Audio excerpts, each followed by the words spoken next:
Hello, beautiful people. Welcome to the Courage to Change a Recovery podcast. This is your producer, Christiana Kimmick, and I have excellent news for you. No, she's not in this recording, but Miss Ashley Loeb Blassingame is back in the podcast booth, and we are recording some very exciting stuff this week, so stay tuned. Today brings another one of our episode shorts. We've got one coming out today, and then we have one coming out Thursday, and then you will hear from your lovely host again herself, and that'll be super exciting. Today's episode short comes from our guest from season 2, episode 73, Chuck O. His episode was incredible. It did super well, and the reason why it was so incredible is because it covers a completely different topic than we were ever used to covering, which is called MAT, or medically assisted treatment. Chuck talks about in his story how he gets into drugs and alcohol in the first place, and his substance use disorder, how it progressed, what it looked like. He talks about growing up and getting into trouble as a young kid and not being able to explain why. Now looking back, he can see that he really did suffer from substance use disorder from a young age. And then after the age of 18, he went on tour with the Grateful Dead, where his drinking and substance use picked up significantly. And after a very long journey with that, basically he became incredibly addicted to heroin.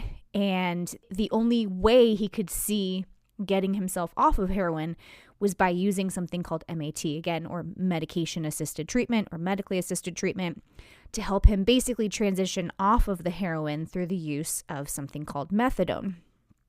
So Chuck also, in his journey, found the 12-step program while on medication-assisted treatment, and he talks about in his episode, but specifically in this clip that we've selected, he talks about breaking the stigma of being sober on MAT, and he actually, at the beginning of the clip, he's talking about right after his last relapse, how his family helped him deal with it, and essentially how his wife helped him taper him off of methadone, which is something that he never, ever thought was possible.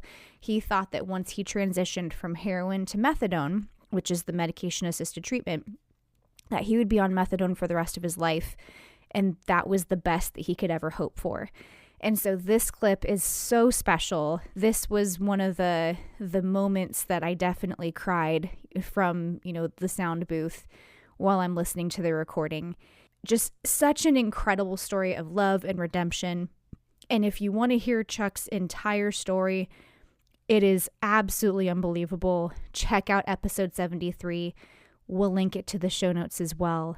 But until then, please enjoy this clip, and hopefully you're just as inspired as we were by this. So I go back, and she ends up coming home, and we have a talk, and I tell her, treatment's unavailable as an option for me.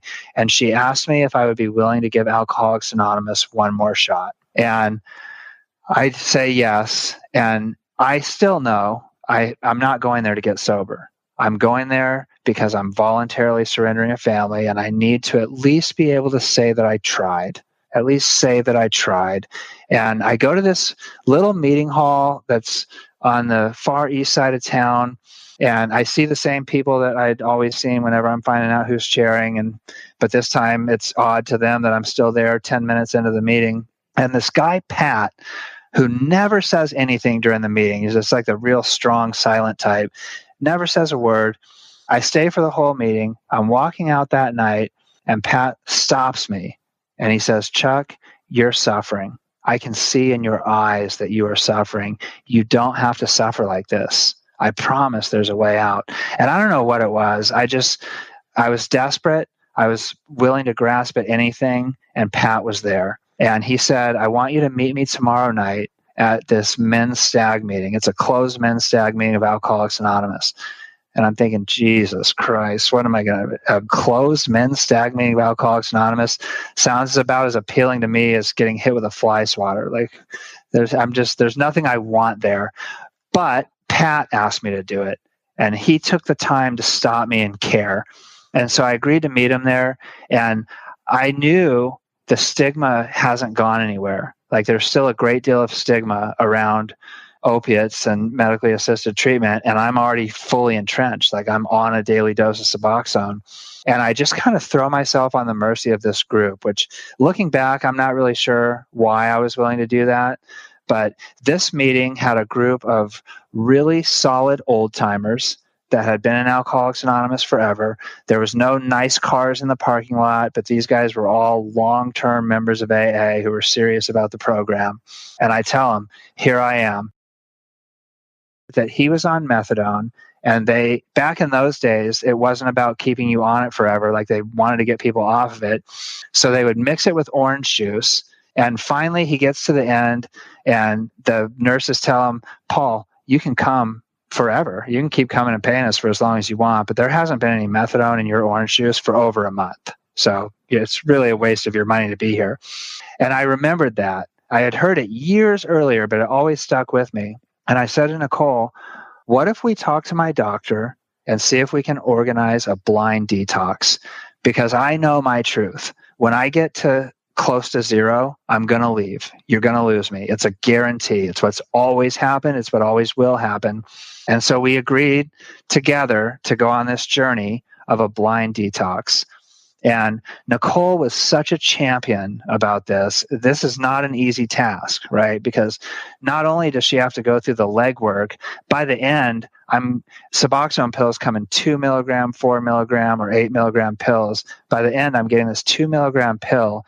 She's sitting there like a cocaine dealer with a razor blade and a mirror, cutting this 2 milligram pill into 16 separate doses. So I'm getting a fraction of a milligram per dose. And she is then crushing up a bunch of vitamin C tablets. And so she just gives me this pile of powder that tastes like vitamin C to me. And obviously I can't tell the small differences in the amount of Suboxone that's still in the pill. And I did tell her at one point, you can't tell me for a while when this is over. Like I'm remembering Paul's story, and I never let up on Alcoholics Anonymous. I'm just full steam ahead. I'm pretty much every night going to meetings, just getting fully involved again. And one time I got all the way down to zero. I didn't know this until a long time later, but this is how hard it was for Nicole. There was one time where I got all the way down to zero, and I didn't sleep for 4 nights. And I'm having to work during this whole time, which is a whole nother nightmare. But she's watching me pacing in the garage on the 5th night thinking he's going to die if he tries to drive to work on 5 nights of no sleep. And I still think I just have such a small dose of Suboxone left that it's not enough to keep me well anymore. But like, we're in it now. I'm going to fight. And she was like so scared that she started putting a little bit more back in there, and then brought me back down again. And then finally, one day, which I will never, ever forget as long as I live, we're in the living room in our house, and she says, I need to talk to you. I have no idea what she's talking about. It's a perfectly normal day like any other day. And she says the same thing that Paul's methadone told him all those years ago. You can keep taking this vitamin C for as long as you want. There's nothing harmful about vitamin C. In fact, it's beneficial in many ways. But it's been weeks since there's been any Suboxone in your dose. And I literally involuntarily hit my knees in the living room floor, and just wept. I couldn't believe it. The impossible had happened. What was never, ever going to happen had happened. And I knew I was free. And I decided right then and there that I'm going to be a pretty tireless advocate for people who are in need of medical assistance. And the reality in my experience is most people are like me. Like if you came up to me today and you said, hey, Chuck, I'm considering either going through a 6-day detox from heroin or entering into a lifetime contract with methadone or Suboxone, I would say, ride it out, man. It's 6 days. It's not that bad. I'll walk with you. But a lot of people come to the rooms and they're already on it. And if that's your case and you hear the message, you're never going to be one of us, you're probably never going to be one of us. And if you really trusted God, you're going to probably start to question, well, do I trust God? Am I fit to serve God? So it's really important to me to share the message that if you're on methadone or Suboxone and you're suffering and you can't stop taking it, and whether you're taking any other drugs or not, you are so welcome in Alcoholics Anonymous. And why Alcoholics Anonymous? There's Cocaine Anonymous, there's Heroin Anonymous. And I go to meetings in both of those fellowships. The reason Alcoholics Anonymous specifically is so important to me is if you walked up to me today and you said, hey, Chuck, I have a syringe full of really good cocaine and heroin. This syringe has never been used. You can have it for free. Here you go. I would say, Ashley, that's preposterous. Why would I do this? Look at this beautiful life that I have. Why would I throw it away over a syringe full of poison? That's what I would say today. However, if you put 4 vodka OJs and a 2 milligram Xanax in me and ask me the same question, I'm going to have an entirely different reaction. And for me, I've never been to a team builder at work where we go to someone's basement and shoot heroin together. But every team builder I go to at work comes with drink tickets. And my disease is cunning, it's baffling, it's powerful, it's going to sneak in any way it possibly can. So I have to be diligent not only to never put drugs in my body again, but that has to start with alcohol because that's on every corner and that's socially acceptable. So to me, I need people to know you are so welcome in Alcoholics Anonymous. If you come here medically assisted, if you want to stay on medical assistance, that's between you and your doctor. I'm here to love you and lift you up. If you want to get off medical assistance, that's something I can help you with. Let's walk through it together. Either way, I'm going to love you and lift you up. And if there are people who tell you that you're not welcome here, which there are, there are people that have that opinion, as you know, I am the first to say, fuck those people. Like, you are part of us now. You're a member of our tribe now, and you are so welcome here. So unbelievable. We are so grateful again to Chuck O for coming on to the podcast this season and sharing his story in its entirety. A medication-assisted treatment is not for everyone, but it was for Chuck. And just like he said, it's something that shouldn't basically disqualify you from, being in a program or feeling like you have the opportunity to get help in whatever regards you need to get help from. So thank you again for listening. Please tune in to the next episode short. And Ashley Loeb Blassingame will be back with us very shortly. Until then, see you Thursday and have a wonderful week. This podcast is sponsored by lionrock.life. Lionrock.life is a recovery community offering free online support group meetings, useful recovery information, and entertainment.